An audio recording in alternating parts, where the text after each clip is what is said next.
Abrimos nuestras Biblias en el Salmo 145, salmo que acabamos de cantar, ¿verdad? Por lo menos una partecita de él, los primeros 4 versículos. Salmo 145. El título de la predicación de esta tarde es Dios es justo y misericordioso. De eso vamos a estar predicando basados en el Salmo 145, versículo 17. Dios es justo y misericordioso. Vamos a tener una breve introducción a lo que nos plantea este salmo. Tenemos un segundo punto donde vamos a hablar de la justicia del Señor, viendo a nuestro Dios como Dios justo. Un tercer punto donde veremos a Dios como misericordioso. Un cuarto punto donde veremos si se contraponen estos dos atributos del Señor. Y finalizaremos con unas aplicaciones. Salmo 145, 17. Es sencillo porque es el versículo que estuvimos memorizando durante la semana. Dice la palabra del Señor: justo es Jehová en todos sus caminos y misericordioso en todas sus obras. Eso es lo que nos dice el versículo 17. Este hermoso salmo que, como les digo, acabamos de cantar los 4 primeros versículos, tiene un título original que dice Salmo de Alabanza. Salmo de alabanza, y es atribuido al rey David. Ahora, ¿qué es lo bonito y qué es lo importante de este salmo? Hay salmos que cuando vamos en la lectura corrida, ¿verdad?, de la palabra de Dios, nos cuesta leerlos sin ponerle la música, ¿verdad?, que le cantamos, porque ya son himnos que hemos tenido por muchos años acá en la iglesia. Y el Salmo 145 es uno de ellos. Ahora decíamos: te exaltaré, mi Dios, mi Rey, y bendeciré tu nombre. Este salmo es una particularidad que es importante que tengamos clara, es que uno es el último salmo atribuido al rey David y es el último de los 9 salmos que fueron escritos en forma de acróstico. Esto es que cada verso del salmo empieza con una letra del alfabeto, así seguido. Era una forma muy interesante de poder memorizar los salmos. Así están igual el Salmo 9, el 10, el 25, el 119, solo por citarles algunos. En la práctica judía, este salmo era recitado 2 veces en la mañana y una vez en el servicio de la tarde. Pero vean qué interesante en esta hermosa alabanza que tiene este salmo. Vean que David dice: te exaltaré, mi Dios, mi Rey. Y ese te, ¿qué implica? Es yo te exaltaré, mi Dios, mi Rey. Es una alabanza directa, dirigida por David hacia el Señor. Había un comentario de James Montgomery Boyce que dice: esta es una declaración muy significativa de la boca del rey de Israel, porque él reconoce que aunque él, David, es el rey de la nación escogida de Israel, Dios es, sin lugar a dudas, el rey de reyes, y por lo tanto el rey David también le va a alabar al rey. Exaltar, cuando yo digo te exaltaré, mi Dios, mi Rey, exaltar significa elevar a alguien, es darle un lugar de preeminencia, pero nosotros no podemos elevar a Dios más allá de lo que Él ya está. O sea, yo con mis acciones yo no elevo a Dios. Entonces tengo que entender claramente qué es lo que está pasando en esta alabanza que está haciendo aquí el rey David. Dios, a Dios nosotros no lo podemos elevar más de lo que Él ya está. De hecho, el mismo Salmo en el versículo 3, vean lo que dice. Dice el Salmo 145, 3. Grande es Jehová y digno de suprema alabanza, y su grandeza es inescrutable. Su grandeza es inescrutable, su grandeza no se puede llegar a saber, no se puede llegar a entender. Es algo tan grande que escapa de nuestra sabiduría. Entonces, ¿cómo debemos entender este te exaltaré? El exaltar a Dios, como lo vemos en esta alabanza, es colocarnos nosotros en el lugar que a nosotros nos corresponde respecto a Él. Él está muy, muy por encima de nosotros, mis hermanos. Y eso es algo que tenemos que aprender, porque hoy en día se ha perdido esa noción. Se le quiere hablar a Dios como si fuera a hablar de tú a tú, ¿verdad? Y no, estamos hablando con el Rey del universo, estamos hablando con el Creador de todas las cosas, estamos hablando con nuestro Rey. Entonces, cuando le exaltamos, estamos reconociendo lo bajos que estamos nosotros respecto a nuestro Señor. Reconociendo que dependemos absolutamente de nuestro Creador y de nuestro sustentador. Dicho esto, mis hermanos, ¿qué quiero que entendamos? ¿Por qué se da esta alabanza? ¿Cuál es la motivación de que se dé esta alabanza tan linda de este salmo hacia Dios? Tenemos muchísimos motivos por los cuales podemos alabar a Dios, pero en el contexto de este salmo, ¿por qué es que el rey David está exaltando el nombre de Dios? Dice así, leo nada más la introducción al salmo para que veamos todos cómo inicia esta alabanza. Dice: te exaltaré, mi Dios, mi rey, y bendeciré tu nombre eternamente y para siempre. Cada día te bendeciré y alabaré tu nombre eternamente y para siempre. Grande es Jehová y digno de suprema alabanza, y su grandeza es inescrutable. Generación a generación celebrará tus obras y anunciará tus poderosos hechos. ¿Qué es lo que motiva a David a hacer esta alabanza al Señor? En resumen, mis hermanos, el rey está alabando a Dios por sus atributos. Y eso es lo que vamos a ver más adelante, como en varios versículos se tocan varios de los atributos del Señor. Cuando hablamos de atributos me refiero, por ejemplo, en el versículo 3, que se habla de su grandeza, su autoridad. También posteriormente se va a hablar de que es poderoso, de que es glorioso, de su bondad, de su clemencia, de que es compasivo, paciente, piadoso, de que es bueno. En el caso del versículo que nos ocupa hoy, dice que es justo y misericordioso, y también nos dice que es un Dios cercano y santo. Todo eso está incluido en este salmo, pero no nos podría dar una predicación para poder ver cada uno de estos atributos. Entonces, nada más para los que están tomando apuntes, esta tarde nos vamos a dedicar a ver solo dos de los atributos que vienen en este salmo, por los cuales el rey David alaba al Señor, y son la justicia y la misericordia de Dios.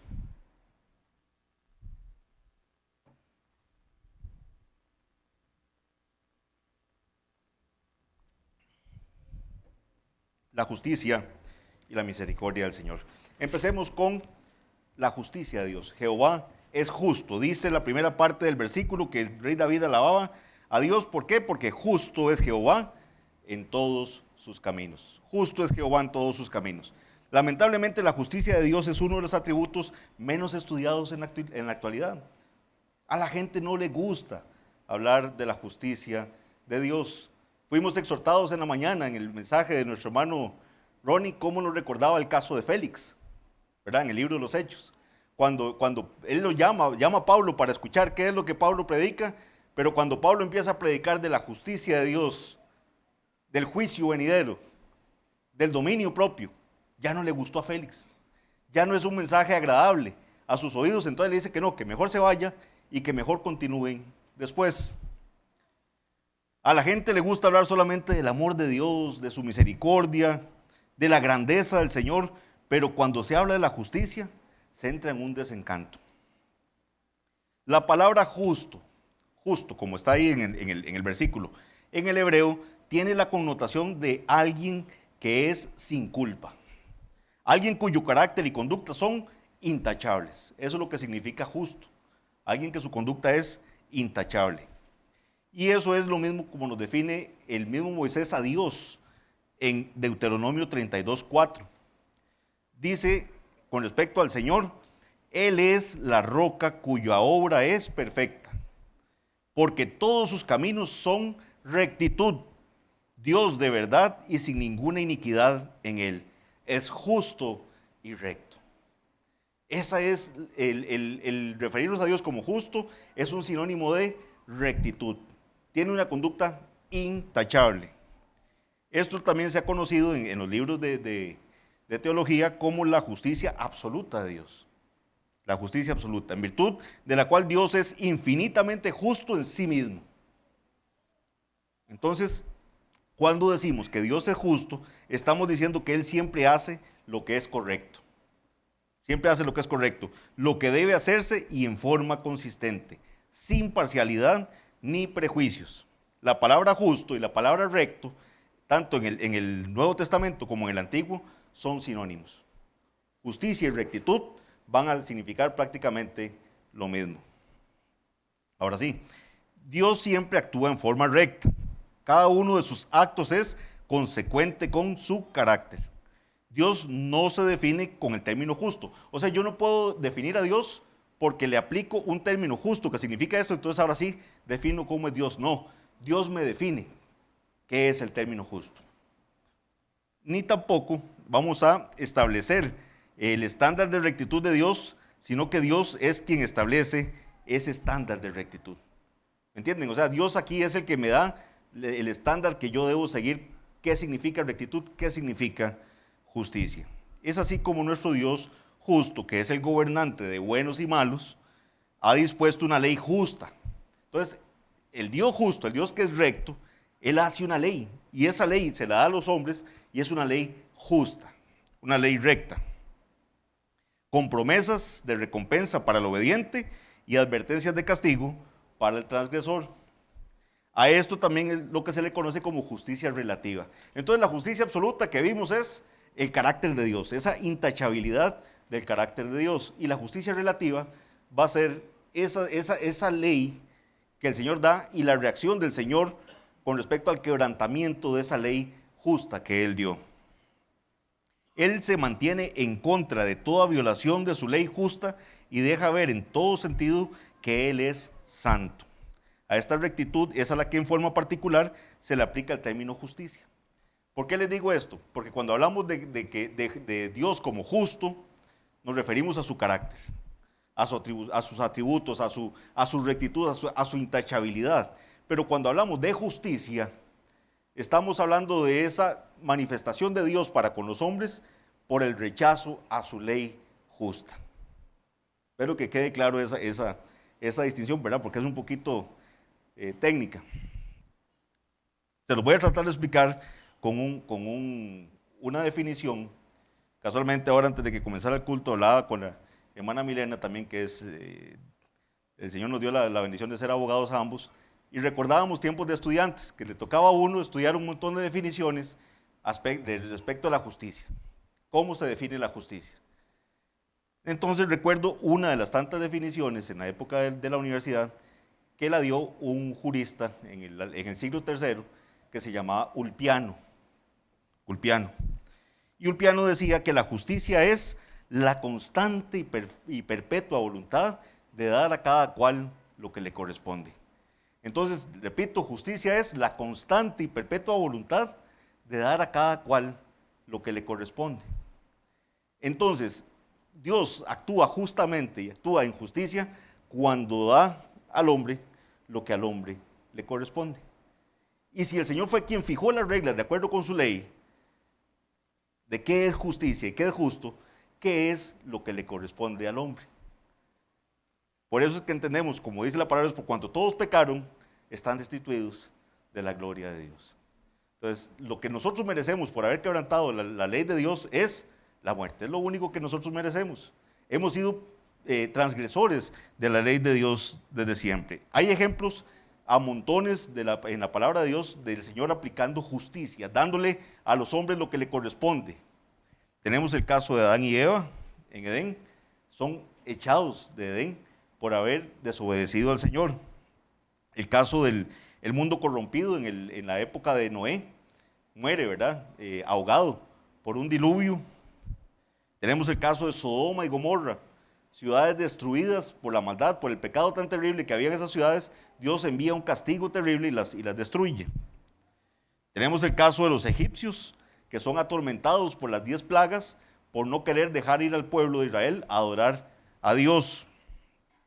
Nuevo Testamento, tenemos casos de Ananías y Zafira, cuando intentan mentir al Espíritu Santo y caen ahí muertos. El caso de Herodes, ¿se acuerdan Herodes? Que estaba arengando al pueblo, está ahí dando un discurso, y entonces en aquella emoción del discurso la gente empieza a gritar, voz de Dios y no de hombres esto, ¿verdad? Entonces la gente dice, esto es un Dios el que está hablando. Y Herodes no le da la gloria al Señor. Y dice que un ángel le toca y muere comido por gusanos. Recibió lo que merecía. Justicia. Hay una transgresión a esa ley bendita del Señor y el Señor aplica justicia. Otro ejemplo que quiero que veamos, y les voy a pedir que no marquen ahí una tirita o algo el Salmo 145, pero vayamos un momento a Nehemías, porque Nehemías nos va a servir para poder ejemplificar tanto el concepto de justicia como el concepto de misericordia, que más adelante vamos a estar viendo. En Nehemías 9:33, vean lo que dice aquí con respecto a la justicia.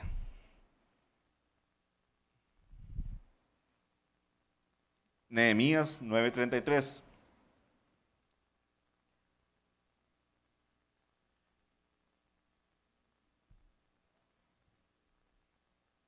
Dice así: pero tú eres justo en todo lo que ha venido sobre nosotros, porque rectamente has hecho. Vean lo que les decía yo del término de justicia, del término de justo con respecto a Dios. Dice, tú eres justo en todo lo que ha venido sobre nosotros, porque rectamente has hecho, mas nosotros hemos hecho lo malo. En este contexto de lo que acabamos de leer de Nehemías, parte del pueblo había regresado del cautiverio babilónico, en donde habían sufrido grandes calamidades como castigo por los pecados cometidos. Estos hombres afirmaron que Dios es justo, recto, y que su justicia hace necesario un castigo por el pecado, porque el pecado atenta contra su carácter santo. Es decir, la justicia de Dios entra en acción cada vez que su santidad es agredida. Ante una agresión de la santidad de Dios, tenemos la justicia de Dios actuando. Dios ha declarado de forma contundente en Éxodo 34:7 que de ningún modo justificará al malvado. Dios no justificará al malvado. Bien, eso tengámoslo presente en cuanto a la justicia. Dice el versículo de memorización que estamos hoy, dice, justo es Jehová en todos sus caminos. Pero ahora veamos la siguiente parte, dice, y misericordioso en todas sus obras. Misericordioso en todas sus obras. En el mismo pasaje de Nehemías, que les dije que estuviéramos ahí, vamos a ver desde el versículo 25. Ahí, mis hermanos, nada más para que lo tengamos claro, después de que se da la lectura de la ley de Dios, en este contexto de Nehemías que vamos a leer, se levantan unos levitas y empiezan a confesar pecados. Y en esa confesión empiezan a hacer una alabanza al Señor por todas las maravillas que el Señor les ha concedido a lo largo de la historia del pueblo del Señor. Yo los invito a que se lean ese capítulo completo en la casa, es muy bonito. Lean y vean cómo empieza a hacer un recuento de todas las obras que el Señor ha hecho con su pueblo. Entonces vean lo que dice Nehemías 9, 25 al 31. Antes de entrar acá, sí quiero explicarles algo. Vieran qué difícil hablar de la misericordia y no entrar en conflicto, ¿verdad? Con muchos autores que empiezan a decir que cómo hay que diferenciar la misericordia de la gracia, y que entonces, y hay unos que lo ven como algo muy simple, lo ven como que la gracia es cuando yo recibo un don que no merecía, y la misericordia cuando no recibo el castigo que sí merecía. Entonces hacen esa división un poco simple. Se la repito nuevamente, que es la más popular, que cuando Dios no me paga con la justicia que me tenía que pagar por mi pecado, está ejerciendo misericordia conmigo. Pero cuando me da un don que yo no merezco, está actuando con gracia. Pero resulta que en la palabra de Dios se entremezclan ambos términos. Y vamos a ver aquí en Nehemías cómo los dones que el Señor da a su pueblo, la misma palabra del Señor le llama misericordias de Dios. Entonces quiero que veamos este pasaje con detenimiento. Nehemías 9, 25 al 31. Dice, y tomaron ciudades fortificadas, hablando aquí del pueblo, cuando venía el Señor dándoles todo la tierra que el Señor les dio, y tomaron ciudades fortificadas y tierra fértil, y heredaron casas llenas de todo bien, cisternas hechas, viñas y olivares, y muchos árboles frutales. Comieron, se saciaron y se deleitaron en tu gran bondad, pero te provocaron a ira, y se rebelaron contra ti, y echaron tu ley tras sus espaldas. Yo me imagino que algo así como agarrar la ley del Señor y hacer la tirada así, no me interesa, la dejo. Echaron su ley tras sus espaldas, dice, y mataron a tus profetas que protestaban contra ellos para convertirlos a ti, e hicieron grandes abominaciones. Entonces los entregaste en manos de sus enemigos, los cuales los afligieron. Un acto de justicia del Señor. Viene y menosprecian al Señor, matan a los profetas, desprecian la ley del Señor, el Señor los entrega en sus enemigos. Un acto de justicia de Dios. Les está pagando lo que les corresponde a ellos. Y dice, continúa, pero en el tiempo de su tribulación clamaron a ti, y tú desde los cielos los oíste, y según tu gran misericordia les enviaste libertadores para que los salvasen de manos de sus enemigos. Un acto de misericordia del Señor. Les permite que sus enemigos los castiguen, pero les envía libertadores luego. Sigue diciendo, vean qué bonito esto. Pero una vez que tenían paz, volvían a hacer lo malo delante de ti, por lo cual los abandonaste en manos de sus enemigos que los dominaron. Nuevamente, un acto de la justicia del Señor. Pero volvían y clamaban otra vez a ti, y tú desde los cielos los oías, y según tus misericordias muchas veces los libraste. Les amonestaste a que se volviesen a tu ley, mas ellos se llenaron de soberbia y no oyeron tus mandamientos, sino que pecaron contra tus juicios, los cuales si el hombre hiciere, en ellos vivirá. Vean qué lindo esto. Dice que pecaron contra ¿qué? Contra tus juicios. Nuevamente ese carácter justo del Señor, impregnado en su ley. El hombre peca contra los juicios de Dios, y la misma palabra nos dice que si el hombre hiciera esos juicios, viviría. Dice, se rebelaron, endurecieron su cerviz y no escucharon. Les soportaste por muchos años. Nuevamente un acto de misericordia de Dios. Y les testificaste con tu espíritu por medio de tus profetas. Misericordia del Señor también a ese pueblo rebelde. Pero no escucharon, por lo cual los entregaste en mano de los pueblos de la tierra. Acto de justicia. Mas por tus muchas misericordias no los consumiste, ni los desamparaste, porque tú eres Dios clemente y misericordioso. Ven que claramente ejemplificado queda entonces la interacción del carácter justo de Dios con su carácter misericordioso también, con su atributo de misericordia. Está el Señor procurando que su pueblo escuche a sus profetas, el Señor mandándole libertadores. Cuando claman y están en angustia, el Señor les liberta, pero vuelven a hacer lo malo. Se olvidan de la ley del Señor y el Señor les castiga dejándolos en manos de sus enemigos. Entonces vean que con un pasaje como este que acabamos de leer, nos queda muy claro por qué en Lamentaciones 3:22 nos dice la palabra del Señor, por la misericordia de Jehová no hemos sido consumidos, porque nunca decayeron sus misericordias. Mis hermanos, si la justicia es, como la definió el Ulpiano, la constante y perpetua voluntad de dar a cada cual lo que le corresponde, ¿qué es lo que nos correspondería a nosotros mismos? ¿Cuántas veces hemos quebrantado y ofendido la santidad de nuestro Dios? Solo por la misericordia de Dios no hemos sido consumidos. Pero aquí también tenemos que tener claro algo que nos predicaba nuestro hermano Eduardo en una de las exposiciones del decreto de Dios. No es que Dios tiene un pedacito que es misericordioso y un pedacito que es justo y un pedacito. No, Dios es justo todo Él, misericordioso todo Él en forma perfecta, lleno de gracia, lleno de santidad. No es que cuando Dios actúa con justicia deja de ser misericordioso, cuando actúa misericordioso deja de actuar con justicia. No, este es el carácter de nuestro Dios. La misericordia de Dios, según lo que vemos en las Escrituras, se va a revelar de tres formas. Una de ellas es una forma general. Se extiende no solo a todos los hombres, sino a la creación misma. Una misericordia para toda su creación. Por eso les digo que es un poco difícil. ¿Por qué? Porque también otros autores le llaman, la definen con el término gracia, ¿verdad? Pero van de la mano, la gracia y la misericordia. Entonces esta misericordia se extiende para todas las criaturas. Ven que el mismo Salmo 145 que tenemos como texto, dice en el versículo 9, bueno es Jehová para con todos y sus misericordias sobre todas sus obras. La misericordia de Dios sobre todas sus obras. Dios tiene compasión de la creación en sus necesidades y la suple con la provisión apropiada. Decía el mismo Jesucristo, mirad las aves del cielo,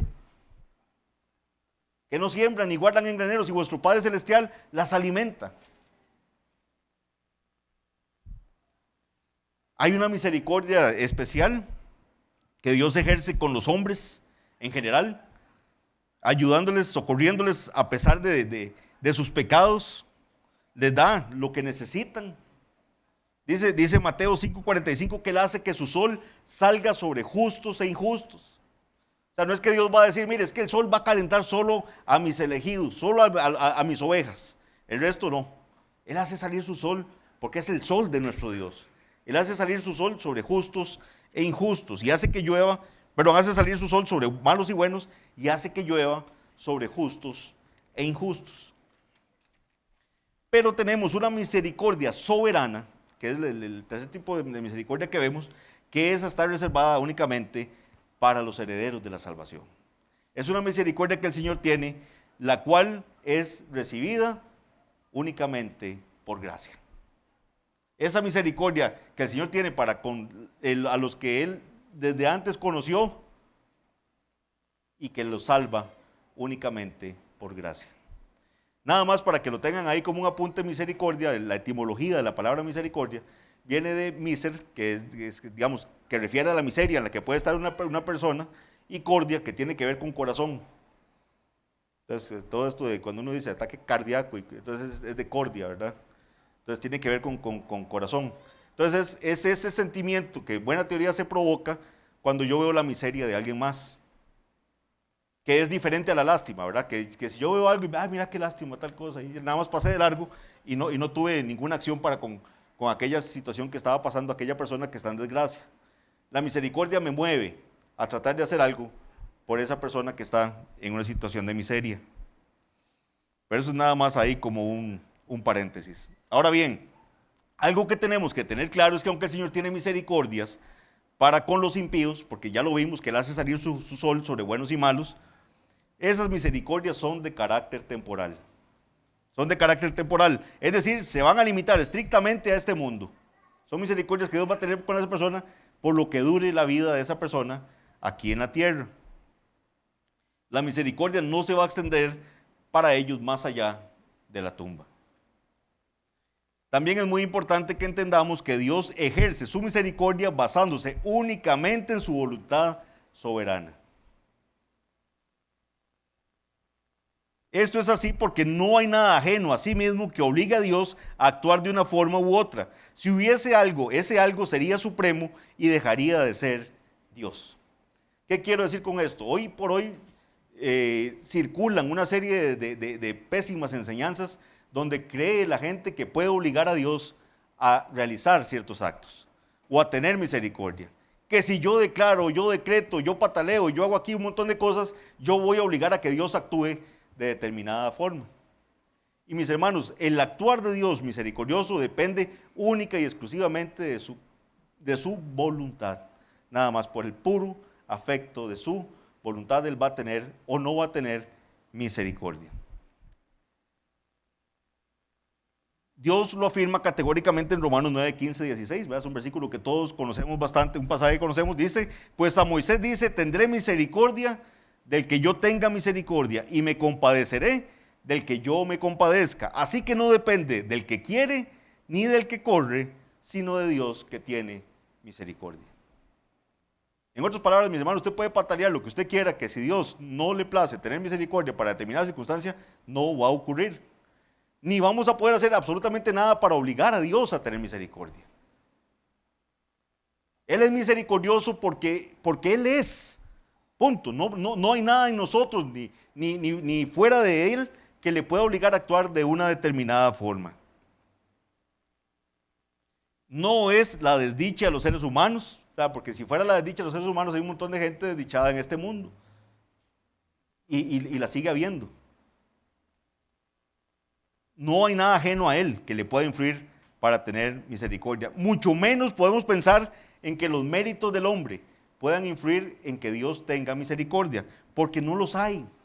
No hay nada en nosotros que pueda provocar decir, mire Dios, es que usted tiene que tener misericordia. Vea cómo soy yo. No hay otra forma que usted actúe, Señor, porque yo soy tan bueno que usted tiene que tener misericordia de mí. Eso no va a ocurrir, mis hermanos. Porque hablar de misericordias merecidas es una contradicción. Eso es algo muy importante. La misericordia no se merece. Nadie está obligado a tener misericordia. Dios no está obligado a tener misericordia. Nadie se merece la misericordia. Son términos contradictorios. Los elegidos, las ovejas del Señor, somos llamados en la Biblia vasos de misericordia. Eso en Romanos capítulo 9, versículo 23. Fue precisamente por su misericordia que Él nos dio vida cuando estábamos muertos en nuestros delitos y pecados. Solo por la misericordia de Dios. Recuerdo parafraseando un poco algo que decía Spurgeon, solo por la misericordia de Dios, Él me trajo hacia Él cuando yo caminaba, cuando estaba lejos, y caminando cada vez más lejos de Él y disfrutando la distancia que había entre uno y otro. Y solo por la misericordia de Dios, Él me trajo.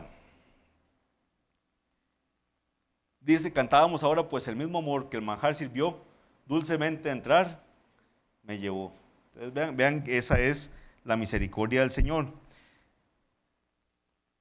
Por la misericordia de Dios, Él salva a su pueblo. Y entonces me van a decir, sí, pero también volvemos al tema de cómo se entrecruzan la gracia y la misericordia. Vean qué claro que está en Tito capítulo 3. Vamos a Tito 3, ¿lo quieren buscar? Tito 3, del 3 al 5. Dice así la palabra del Señor. Tito capítulo 3, versículo 3 al 5.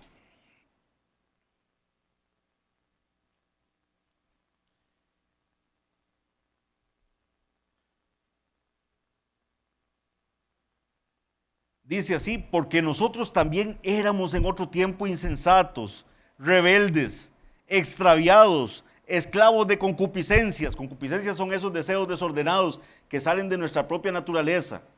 Ese impulso a pecar que tenemos. Nuestras concupiscencias, dice, leo nuevamente, porque nosotros también éramos en otro tiempo insensatos, rebeldes, extraviados, esclavos de concupiscencias y deleites diversos, viviendo en malicia y envidia, aborrecibles y aborreciéndonos unos a otros. Pero cuando se manifestó la bondad de Dios nuestro Salvador y su amor para con los hombres, nos salvó. No por obras de justicia. Vean que claramente la Biblia aquí nos dice, ninguno de nosotros hace obras de justicia. Dice, no por obras de justicia que nosotros hubiéramos hecho, sino por su misericordia. Por el lavamiento de la regeneración y por la renovación en el Espíritu Santo. No es nuestra justicia, mis hermanos. No hay justo ni aun uno, dice Romanos 3:10. Es por la pura misericordia de Dios que Él nos salva. Si Él nos diera lo que nos corresponde, lo único que nos merecemos es el infierno. Porque la paga del pecado es la muerte. Si la justicia es la constante y perpetua voluntad de dar a cada cual lo que le corresponde, tengamos cuidado. Cuando a la ligera muchas veces decimos, Señor, pero dame justicia, Señor. Tendemos a pensar de que nosotros somos muy buenos y que merecemos justicia del Señor. Y si el Señor nos pagara con justicia, lo único que terminaríamos es aniquilados. Solo por la misericordia de Dios no hemos sido consumidos. Leíamos en Lamentaciones. Pero por su misericordia nos salvó. No por obras de justicia. Dice, sino por su misericordia. Su grande misericordia nos regeneró para una herencia eterna, como nos lo dice 1 Pedro 1, 3 al 4. Bendito el Dios y Padre de nuestro Señor Jesucristo, que según su grande misericordia nos hizo renacer para una esperanza viva, por la resurrección de Jesucristo de los muertos, para una herencia incorruptible, incontaminada e inmarcesible, reservada en los cielos para vosotros. No nos daría tiempo, mis hermanos, para seguir tan siquiera hablando de la misericordia, si quisiéramos hablar de cómo Él nos conserva, nos sostiene, cómo por su misericordia nos perdona, cómo por su misericordia nos provee. Por eso es que nosotros los creyentes llamamos a nuestro Padre, Padre de misericordias, ¿verdad? Como dice 2 Corintios, capítulo 1, versículo 3, Padre de misericordia. Para ir terminando, se contraponen estos dos atributos del Señor. Cuando hablamos del Señor pagando con justicia a los que han quebrantado su ley justa, pero por otro lado lo vemos actuando, librando a estos mismos pecadores, salvando a pecadores. ¿Se contraponen estos dos atributos del Señor? ¿Hay contradicciones en Dios? Eso es lo que muchos han alegado. Al igual que ocurre con el resto de los atributos de Dios, si los vemos en forma aislada, tratando de enmarcar a Dios en solo uno de ellos, vamos a tener una visión distorsionada de nuestro Señor. Para mucha gente, hoy mucha gente anda creyendo en un Dios que no es el Dios de la Biblia. Creen en un Dios que es un Dios solo amor. Jamás un Dios de justicia. Jamás un Dios que tiene ira. No, mi Dios jamás se enoja. Él no tiene ira. Sí, probablemente su Dios no, pero no es el Dios de la Biblia. El Dios de la Biblia está airado todos los días contra los pecadores. Así lo dice la palabra del Señor. Hoy en día estamos tan acostumbrados a la gracia y la misericordia del Señor que nos olvidamos completamente de su justicia y del castigo. Muchos de los cristianos de hoy y la mayoría de inconversos encuentran ciertas contradicciones entre los atributos de Dios, pero eso no es así. En Dios no hay contradicciones.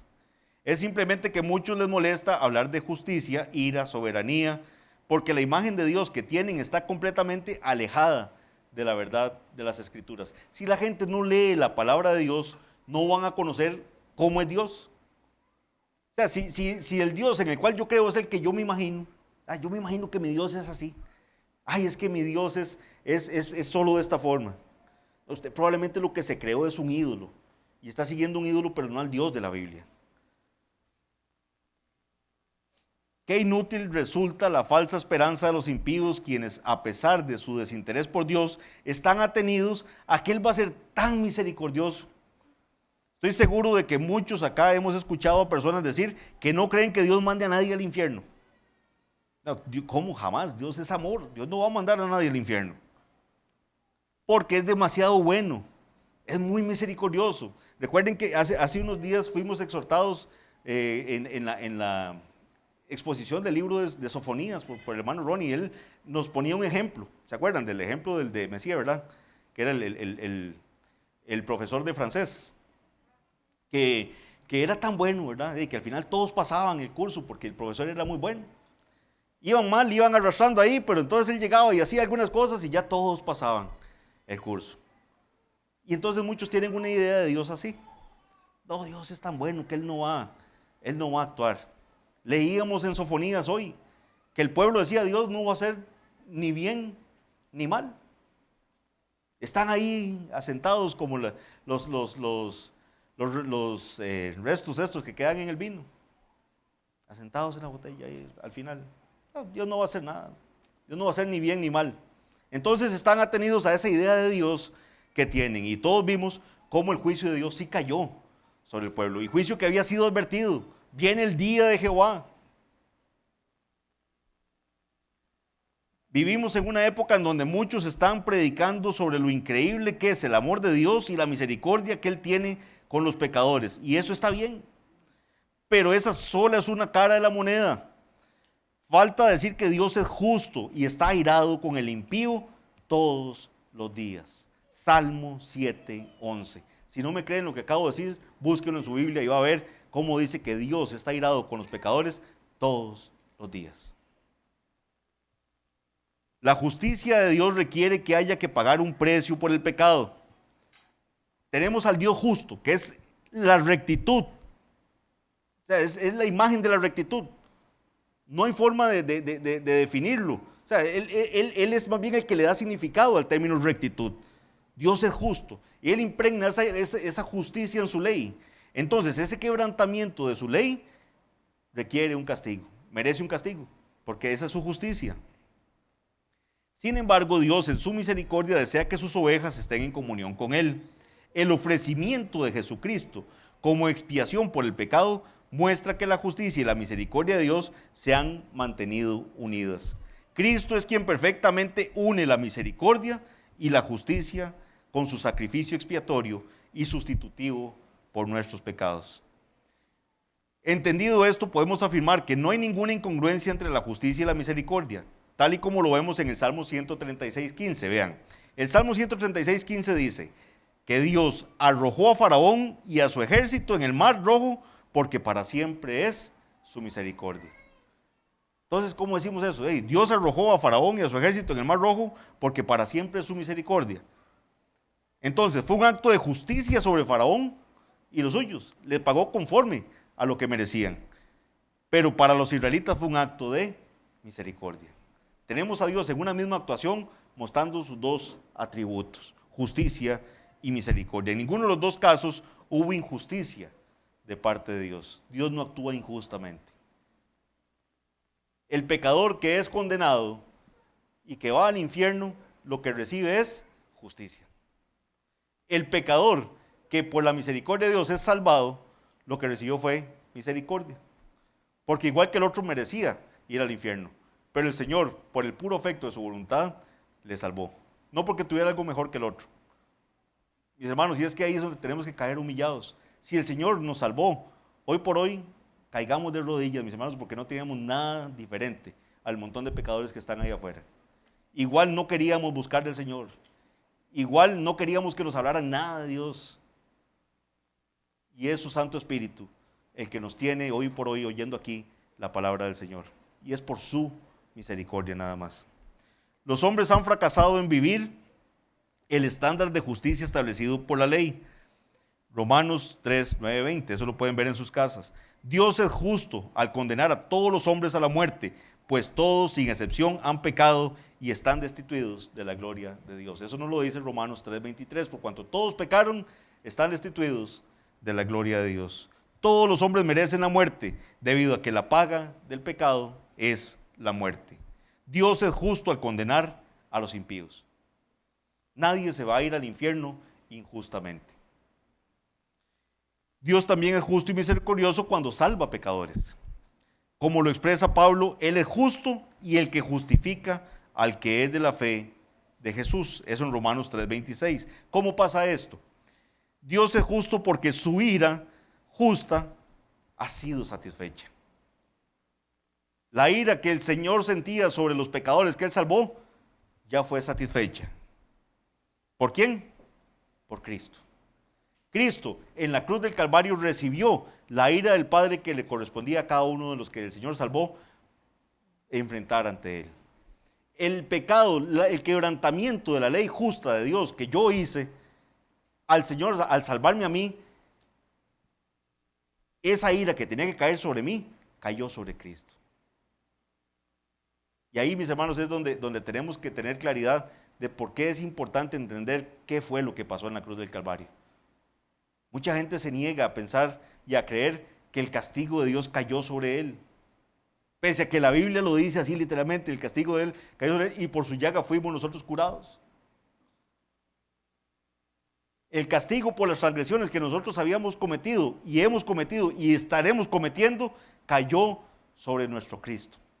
Cayó sobre Jesús en la cruz del Calvario.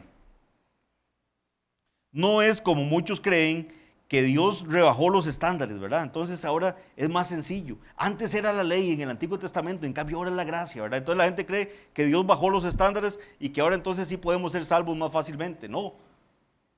La transgresión a la ley sigue siendo la misma y la paga sigue siendo la misma. La paga del pecado es muerte. No es que Dios rebajó los cargos contra los hombres como muchos creen. Él no cambió el estándar de rectitud. Dios vertió toda su ira justa sobre su Hijo en la cruz del Calvario. En Él se cumplió la justicia. Todos los que en Él creen por fe reciben misericordia y son justificados. Sus pecados son perdonados porque Jesús pagó el precio en totalidad. Él sufrió toda la ira de Dios en lugar del que pecó. Por eso somos salvos, no por nuestras justicias. Ninguno de nosotros puede cumplir el estándar de justicia del Señor. Jesucristo sí lo cumplió. Y pese a que Él lo cumplió, vivió una vida perfecta, sin pecado, Él recibió la retribución de mi pecado y de mi vida imperfecta. Por eso es que le debemos todo a Él. Por eso es que nuestra alabanza debe ser solo a Él. Por eso tenemos que exaltar el nombre de nuestro Dios. Porque grandes y maravillosas son sus obras. Ahí sí entendemos por qué el salmista está diciendo, grandes y maravillosas son tus obras, Señor Dios Todopoderoso. ¿Por qué? Porque en el versículo 17 que estamos leyendo, Él dice, Jehová, todos tus caminos, justo es Jehová en todos sus caminos y misericordioso en todas sus obras. ¿Ven qué bonito cuando lo entendemos así? Ahora veamos algunas aplicaciones de esto que hemos hablado en esta tarde. Leamos nuevamente el pasaje, leamos nuevamente el Salmo 145, 17, pero leámoslo ahora hasta el final del Salmo. Dice así, Salmo 145, 17 hasta el 21. Justo es Jehová en todos sus caminos y misericordioso en todas sus obras. Cercano está Jehová a todos los que le invocan, a todos los que le invocan de veras. Cumplirá el deseo de los que le temen, oirá a sí mismo el clamor de ellos y los salvará. Jehová guarda a todos los que le aman, mas destruirá a todos los impíos.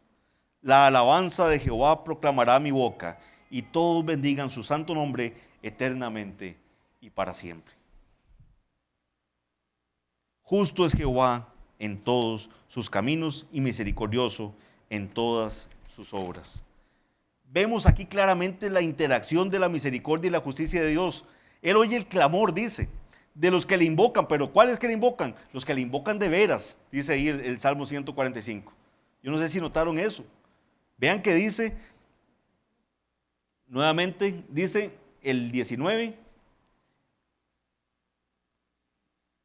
no, el 18, perdón, cercano está Jehová a todos los que le invocan, a todos los que le invocan de veras. Y es que, mis hermanos, vean qué interesante eso, no es así que invocar el nombre del Señor es así, cualquier cosa pasajera. Dice aquí a los que le invocan de veras, pero también dice que va a destruir a los impíos. Misericordia y juicio. Es muy grave ver cuántos hay que abusan de la misericordia de Dios. Continúan despreciando la autoridad del Señor, pisoteando sus leyes, viviendo en pecado, atenidos a su gran misericordia. La actitud del profesor de francés, yo sé que yo voy a pasar la materia. Dios es muy misericordioso. No va a haber juicio. El Señor es bueno. Y ahí van vidas de pecado, siguen oyendo la palabra del Señor, pero vidas de pecado.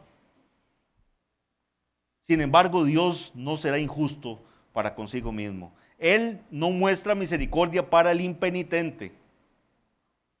Es una gran mentira del diablo creer que se puede seguir viviendo en pecado y aún así contar con que la misericordia divina perdona el castigo sin arrepentimiento. Leímos que el Señor está cercano a los que le invocan de veras. Esto es que el Señor va a tener misericordia de aquellos que suplican vehementemente por ayuda, es decir, insistentemente, con ardor, con pasión y con fuerza. Cuando usted logra entender que lo único que usted merece en este momento es el castigo del Señor, y usted dice, Señor, lo que yo necesito es un Salvador. Padre, perdóname, porque he ofendido tu justicia. He pecado terriblemente contra la rectitud de tu ley. Sálvame. Y entendemos cómo Lamentaciones nos dice, por su misericordia no me ha consumido todavía. Por su misericordia me está dando la oportunidad de escuchar el mensaje un día más. Y me llama al arrepentimiento. Pedir auxilio en el momento de los problemas, eso lo hace todo el mundo. Cuando alguien está en problemas, cualquiera, hasta el más impío de los impíos, cuando está con el agua hasta el cuello, va a pedir ayuda. Entonces llaman a Dios como si fuera un apagaincendios, ¿verdad? Ahí sí, como hacía el pueblo, ¿verdad? Que el pueblo llegaba ahí y el Señor los arrojaba en las manos de sus enemigos, ahora sí clamaban, el Señor los libraba, pero volvían a caer en lo mismo. Eso no significa invocar el nombre de Dios de veras. El ser humano no es capaz de invocar al Señor de esta forma por sus propias fuerzas. No le nace al ser humano invocar el nombre del Señor así. Es por una misericordia de Dios que el ser humano clama a su Salvador pidiéndole que lo rescate. Solamente aquellos a los cuales Dios redime por su gracia y misericordia son resucitados de la muerte espiritual por el poder del Espíritu Santo, a través de la palabra de Dios, y son estos los que ahora sí pueden invocar el nombre de Dios de veras. Solo los salvos pueden invocar el nombre del Señor de veras. Estas ovejas que oyen la voz del pastor tienen convicción de pecado, reconocen la miseria espiritual en que estaban y ahora sí pueden implorar con vehemencia la salvación, la cual es únicamente posible por Cristo y en Cristo, quien satisfizo la justicia de Dios que como pecadores merecíamos. Amén. Vamos a orar. Padre bendito, Señor, cuán insuficientes somos, Señor, para poder expresar la grandeza de tu palabra, Señor. Pero Padre, clamamos por misericordia, que sea tu Santo Espíritu tomando la palabra que ha sido leída, Señor, y haciéndola calar en nuestros corazones. Que nos martille la mente, Señor. Que entendamos que por tu misericordia no hemos sido consumidos, Señor. Que entendamos la rectitud, la grandeza de tu justicia, Señor. Y Padre, que te demos gracias día con día, porque tú nos salvaste, Señor. No por nada justo que nosotros hayamos hecho, sino por tu misericordia. Ten más misericordia aún, Señor, de los que están con nosotros, que han escuchado esta palabra, Señor, que no te conocían, pero que ahora sus ojos te ven. Y Señor, ten misericordia de aquellos que saldrán indiferentemente de aquí, de este edificio, pese a oír tu palabra, Señor. Permítele, Señor, ser expuestos nuevamente a ella, Señor. Sigue teniendo misericordia, te lo clamamos. Y Padre, te damos gracias por la bendición de permitirnos predicar tu palabra libremente.